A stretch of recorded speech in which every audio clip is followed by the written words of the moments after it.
ബലിപ്പെരുന്നാൾ അഥവാ ബക്രീദ് എന്നത് കേവലം ഒരു ആഘോഷം മാത്രമല്ല, അത് ത്യാഗത്തിൻ്റെയും സഹനത്തിൻ്റെയും ഈശ്വരവിശ്വാസത്തിൻ്റെയും ഉജ്ജ്വലമായ സ്മരണ പുതുക്കൽ കൂടിയാണ്.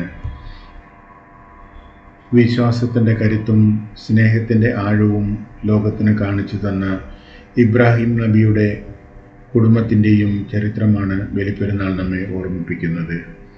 സ്വന്തം ഇഷ്ടങ്ങളെക്കാൾ ഉപരിയായി ദൈവകൽപ്പനയ്ക്ക് മുൻഗണന നൽകിയ ആ വലിയ ത്യാഗത്തിൻ്റെ ഓർമ്മ പുതുക്കലാണ് ഈ ദിനം.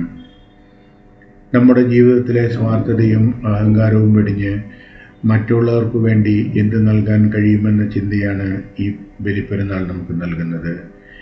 ഇതാണ് ഈ ബലിപ്പെരുന്നാളിൻ്റെ ത്യാഗമെന്ന മഹാസന്ദേശം. പകുത്തു നൽകുന്നതിലാണ് യഥാർത്ഥ സന്തോഷമെന്ന് കുർബാനി നമ്മെ പഠിപ്പിക്കുന്നു. ജാതിമത ഭേദമന്യേ മനുഷ്യരെല്ലാവരും ഒന്നാണെന്ന സാഹോദര്യത്തിൻ്റെ സന്ദേശം ഈ ആഘോഷത്തിലുണ്ട്. ഇതാണ് സമത്വവും സാഹോദര്യവും. പാവപ്പെട്ടവനും സമ്പന്നനും ഒരുപോലെ സന്തോഷിക്കുന്ന ഒരു ദിനം കൂടിയാണിത്.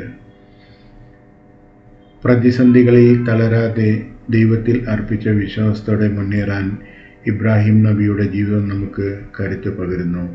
ഇതാണ് ഈ പെരുന്നാൾ നൽകുന്ന സഹനത്തിൻ്റെ പാഠം. ബലിപ്പെരുന്നാൾ എന്നത് മൃഗബലിയിൽ മാത്രം ഒതുങ്ങുന്ന ഒന്നല്ല. അത് നമ്മുടെ ഉള്ളിലെ തിന്മകളെ ബലികഴിച്ച് നന്മയെ പുൽകാനുള്ള ആഹ്വാനം കൂടിയാണ്. ഈ പെരുന്നാൾ കാലം നമുക്ക് മനസ്സുകളിൽ സ്നേഹവും കരുണയും നിറയ്ക്കട്ടെ. എല്ലാവർക്കും ഹൃദയം നിറഞ്ഞ ബലിപ്പെരുന്നാൾ ആശംസകൾ.